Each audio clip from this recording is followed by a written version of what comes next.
Well, here we are at the center where all the columns are, and there's several rounds of kick the, I forget what they call that in badminton. The birdie, I think it is. Kicking the birdie about. There are people out there dancing, music's playing loud, but not as loud as China can make it.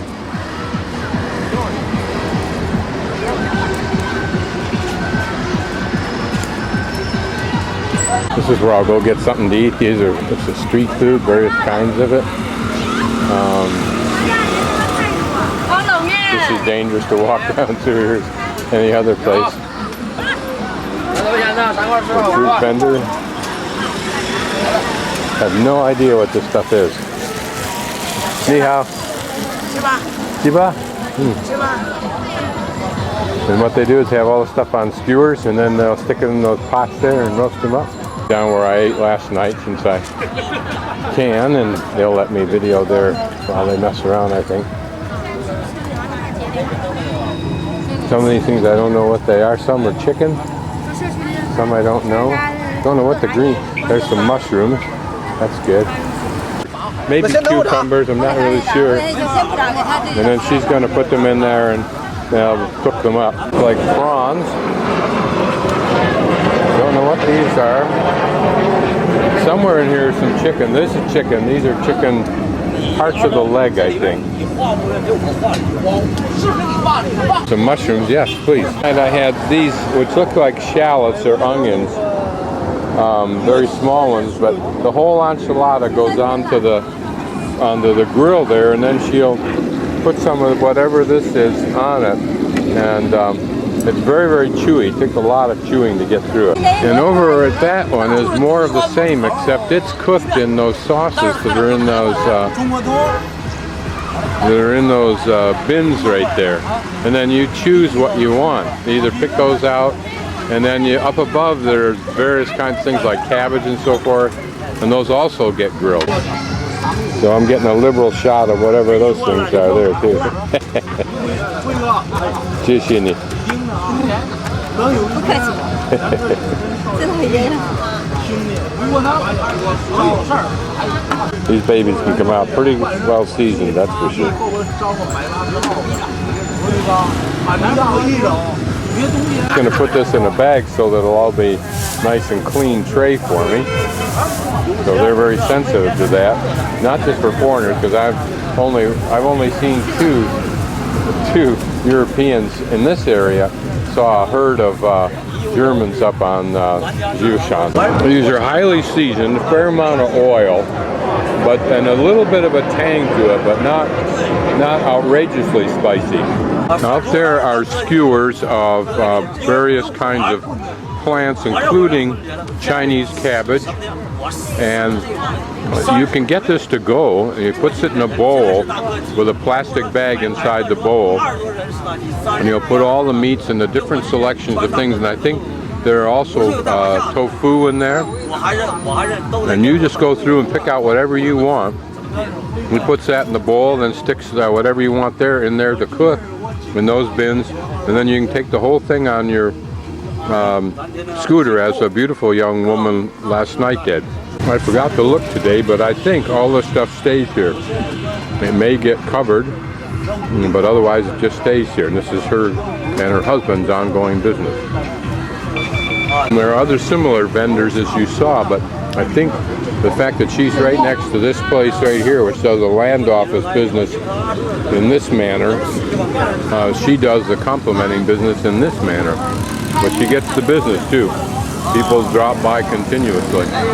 These little chairs are just like the little plastic stools that they use in Thailand and Vietnam. But she had a clever solution that I need. She took two of those, stacked them on top of each other. I didn't think of that. But then she's used to doing it and can balance herself without falling on her butt. These apparently are the two white filigree mushrooms that I looked at. I'll show you a picture of them in a couple of seconds. But, well, this tastes more like a piece of meat. That gentleman just bought a bunch of stuff uncooked so he can take it home and cook it himself. And I suspect that the customers here have just as sensitive a palate for the incredibly great array of foods that they have as any American or European. And they pick out the stall that they found that they like the best.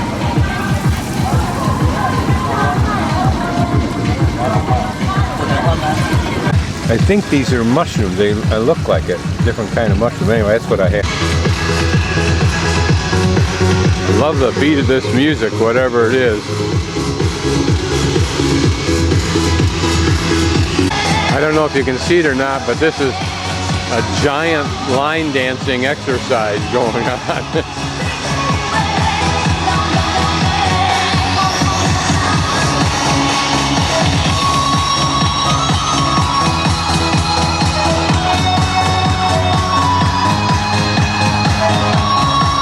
Red thing, I don't know if you can see it. I have no idea what it was. It came out about the same time last night.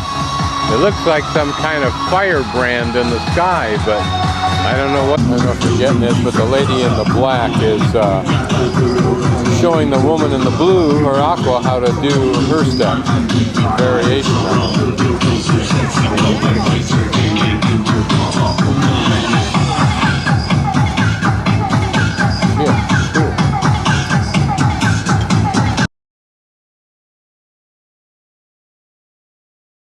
Okay, it's the 16th and I'm on the platform for the train to Beijing. It's D4, which is the express train, 4 hours instead of five and a half, something like that. And it's really easy. The conductor showed me that you, since I'm on car 15 there, they're numbered right there. So 15 and 14, so they can have one attendant take care of both cars. I just wait here till the train pulls up. And my seat number is number 10. It should be a window, that's what I asked for. And I leave at 10:27. Always loved traveling on trains ever since I did when I was 10 and 12 years of age across Canada. I think I can hear it approach and I think I see it approach.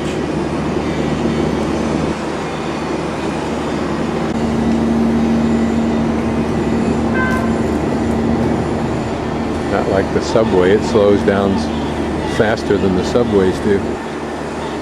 I mean, in the sense as it goes slowly.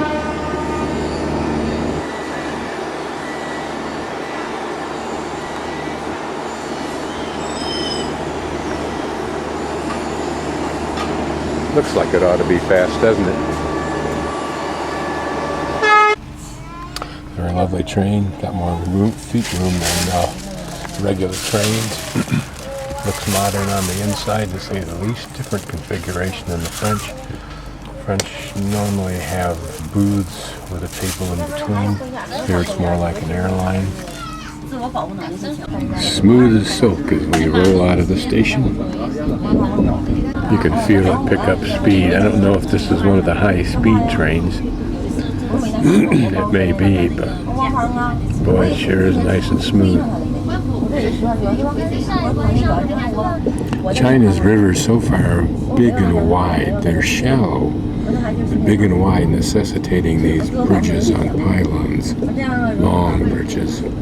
Okay, we're kicking it into a little higher gear. You can actually feel that transition. Coal seems to be everywhere. I just passed a huge train load full of it, no surprise, going to one of the many coal electrical plants, but also you see the little putt-putt wagons filled to the brim, overflowing with coal that's being moved out into the hinterlands, probably for the use of coal-burning heat stoves, cook stoves, adding not only to the pollution, but probably to the early deaths from emphysema of those people.